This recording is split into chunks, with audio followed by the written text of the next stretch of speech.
Hey y'all, welcome back. So today I am finally going to harvest some of the old-timey blue collards. What I'm going to do is just harvest the leaves that are close to the ground, and I'll show y'all how I do that. And then I've also got to pick some English peas, and I might cut some mustards if I have time. I really need probably a bigger pot, but I'm just going to pick these that are close to the ground. And some people may say leave these bottom leaves, but I'm going to pick some like this one down here that's real close to the bottom, and I'm just going to go all the way down and pick what I can. And we also have some English peas that are ready, so the ones that are full like this, I will pick those. But I think the ones that are ready are the ones that are up here that get more sunlight, like this one right here. These are ready, and then I can go ahead and shell these and then put them in the freezer and just add to that bag as I pick these throughout the season.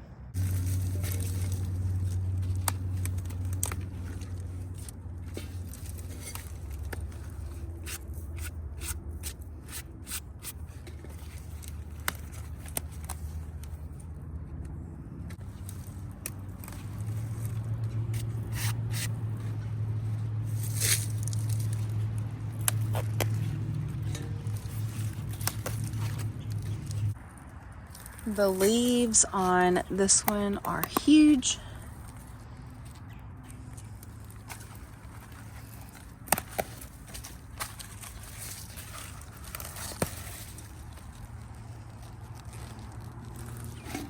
I think I'm definitely gonna need a bigger pot. I feel like I have been waiting forever to be able to pick collards. So this is an exciting day.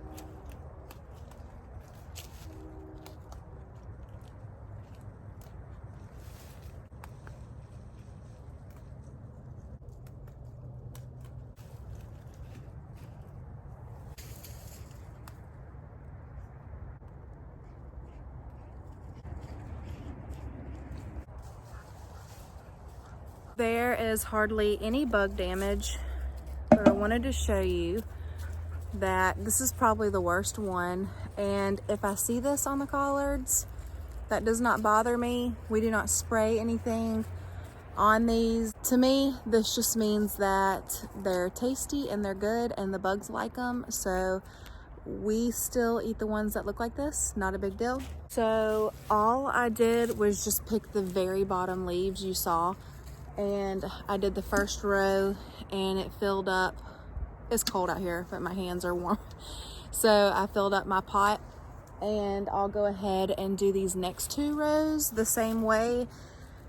You can leave your leaves that are on the bottom touching the ground. You can leave those there, and they would act as a kind of like weed control.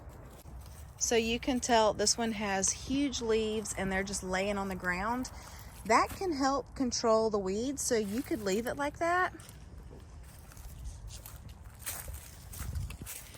And here is a perfect example. This is my aunt and uncle's row, and they did not pick their very bottom leaves. I think they're doing the method that my grandmama and pawpaw did. And you can just see there are just leaves just covering the ground. They've already had probably 2 pickings off of their collards. And so my grandmama said that they would leave the bottom leaves there because it helps absorb the sunlight, which that makes a lot of sense. So the more sun that the leaves can soak up, I guess the better the plant will grow. However, last year, we did not do it that way, and we just picked the bottom leaves. We just picked the leaves that were big, and we don't pick any small leaves. So I'm doing that this year as well. I could try that method, but I'm just gonna do it how we did last year and pick how we did, because they did fine. We got a ton of collards last year. And maybe you can see the difference now of that's 2 plants right there. So I just picked the leaves that were off of the bottom, and like this one right here, I'm coming through and just picking this bottom leaf just like that. And then if there's weeds, we never got around to putting pine straw down. And so I'm just picking these bottom leaves off. Lots of color in them.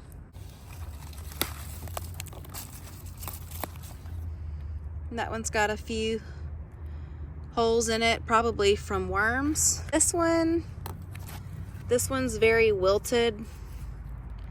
I guess I could save that one. It's still green. Let's see how it looks on the other side. Yeah, right through here, this leaf right here. Now that one I will not save. Not worth it. This one right here, I'm gonna leave that one on there because it's yellowing a little bit, and I'll pick this one and this one and this one. I'm probably only picking 3 leaves off of each plant. Not a lot, but when you have a lot of plants like this, it does make a big pot.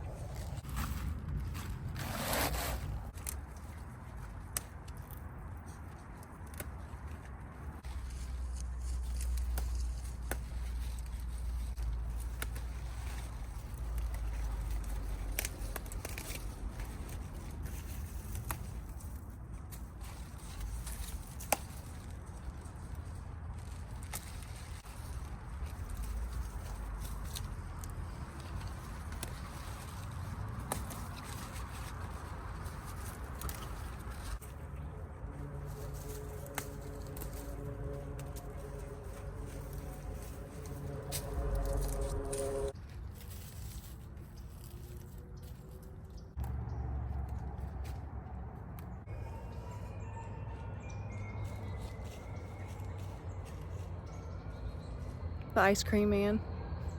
It's cold today. So yeah, so the way to harvest your collards is, and I'm sure some people would argue with me that there's better ways, but I literally just break the leaf off.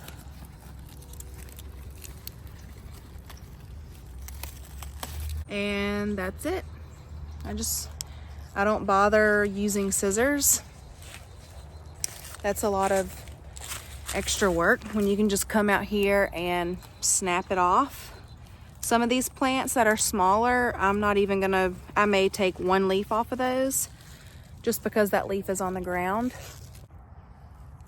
These leaves are just so beautiful. The camera's not even picking up this deep purple color, but they are just so beautiful. Like right in there.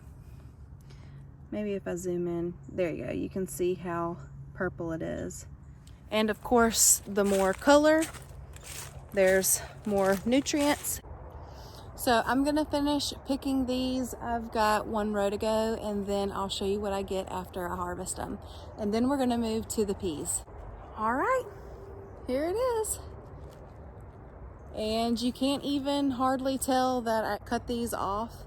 I could go ahead and wash these up in the sink, and then I can make a separate video on how I cook these. The way that I was taught was wash them, cut them up, and then add a little bit of water. They will wilt down.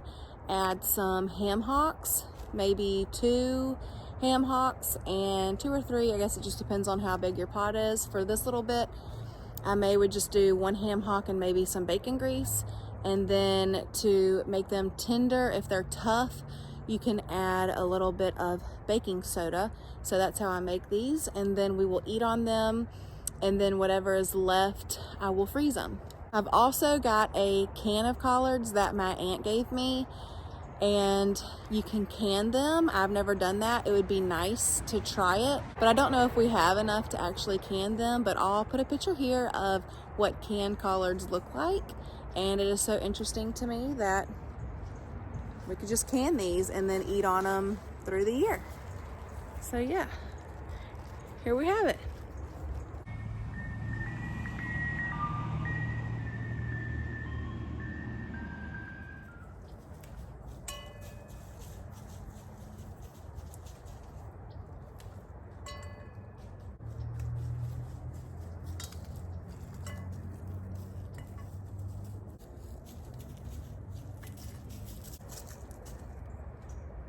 So with English peas, just like cucumbers, you want to check on both sides, because I was picking on the other side and this is what I got right here. It's not a lot, but you can tell they're ready because this one is so full.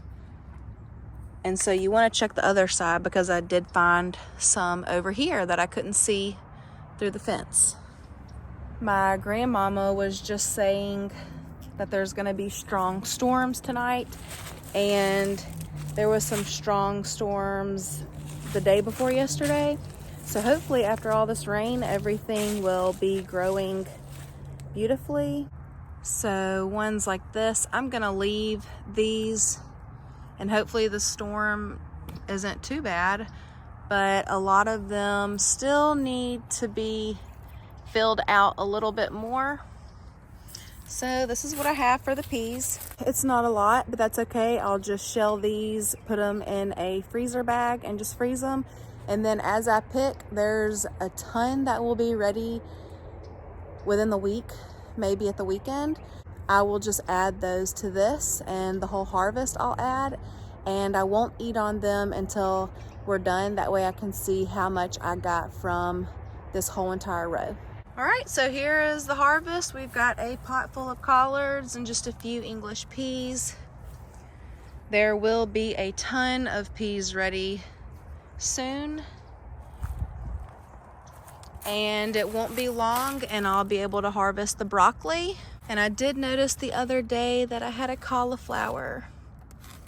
I've never grown cauliflower, so that is so exciting. I have grown broccoli, but just in pots. I've never grown them in the ground. So if everything goes well, I'll have cabbage, broccoli, and cauliflower, which I'm so excited about.